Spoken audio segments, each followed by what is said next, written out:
नमस्ते दोस्तों, मेरा नाम डॉक्टर राहुल मोदी है। मैं एक ईयर नोज थ्रोट यानी कान नाक गले की बीमारी का स्पेशलिस्ट हूं। दोस्तों, आज देश कोविड की महामारी से जूझ रहा है और इसके साथ ही हम ब्लैक फंगस या म्यूकरमाइकोसिस की भी एक महामारी कह लीजिए वो देख रहे हैं। हमारी ये मान्यता है ये बीमारी कोविड पेशेंट्स में टालने योग्य है। कोविड एक नई बीमारी है दोस्तों, बट म्यूकरमाइकोसिस डॉक्टर्स सालों से या कहूं दशकों से देखते हुए आ रहे हैं और ये बीमारी डायबिटीज पेशेंट्स में जब शुगर अनकंट्रोल्ड हो जाती है तब देखी जाती है। कोविड के इलाज में जो सबसे महत्वपूर्ण दवाई है स्टेरॉइड्स, वो कोविड के लिए अस्पताल में भर्ती हर उस मरीज को मिली है जिसे ऑक्सीजन की जरूरत पड़ी है। ये स्टेरॉइड्स डिस्चार्ज के वक्त भी कुछ पेशेंट्स को दी जाती है। म्यूकरमाइकोसिस या ब्लैक फंगस के मरीज हमारे पास डिस्चार्ज के दूसरे या तीसरे हफ्ते में आ रहे हैं और जो कॉमन कड़ी हमें म्यूकरमाइकोसिस में जो ये पेशेंट्स आ रहे हैं उनमें दिखी है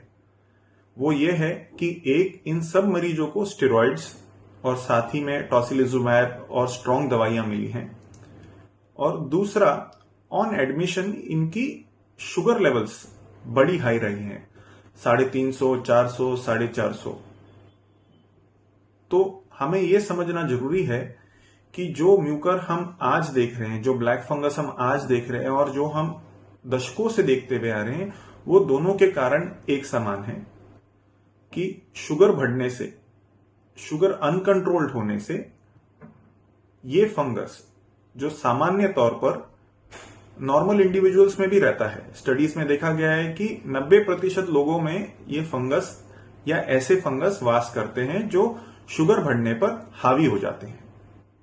तो दोस्तों, आज मेरी एक दरख्वास्त रहेगी आप लोगों से कि अपने परिजन, मित्र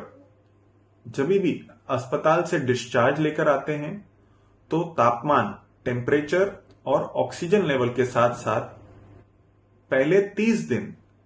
हमने रेगुलर शुगर मॉनिटरिंग करनी है। शुगर का लेवल 200 के ऊपर अगर कंसिस्टेंटली जा रहा है तो हमें तुरंत अपने फैमिली डॉक्टर या डायबिटीज स्पेशलिस्ट से संपर्क बनाना है। यह रिक्वेस्ट मेरी उन मरीजों से भी है जो कभी डायबिटिक नहीं थे या जिन्होंने पहले कभी डायबिटीज की दवा न ली है। स्टेरॉइड दवा में इतनी क्षमता होती है कि नॉन डायबिटिक पेशेंट में भी ये शुगर की लेवल बढ़ा सकता है और वो पेशेंट को इसलिए ब्लैक फंगस हो सकता है। तो डायबिटिक और नॉन डायबिटिक सभी लोगों ने छुट्टी के समय घर जाने वक्त 30 दिनों तक शुगर का माप लेना है और टारगेट शुगर 200 से कम रखना है। मेरी दूसरी रिक्वेस्ट यह है कि अगर इन मरीजों में जो भी अस्पताल से डिस्चार्ज होकर आए हैं, माइल्ड डिजीज हो, मॉडरेट डिजीज हो, सीवियर डिजीज हो, छुट्टी के समय जब भी वो घर पर आए, पहले 30 दिनों में अगर दांतों में दर्द, चेहरे में दर्द, सूजन, नाक का बंद होना, नाक से बहुत ज्यादा सर्दी, आंखों में सूजन या दर्द महसूस करते हैं तो रुकना नहीं है, वेट नहीं करना है, इमीडिएटली आपके लोकल के ENT, कान नाक गला आंखों के या आपके चित परिचित फैमिली डॉक्टर से मिलकर उसका इलाज कराना है, उसका डायग्नोसिस लेना है। तो दोस्तों, 2 बातों का ध्यान रखें। पहली, छुट्टी के 30 दिन के अंदर 30 दिन तक आपने शुगर मॉनिटरिंग करनी है, और दूसरा, सिम्टम्स आते से ही,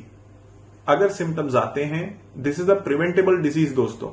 सिम्टम्स आते से ही आपने लोकल के डॉक्टर को दिखा देना है ताकि इसका जल्द ही जल्द डायग्नोस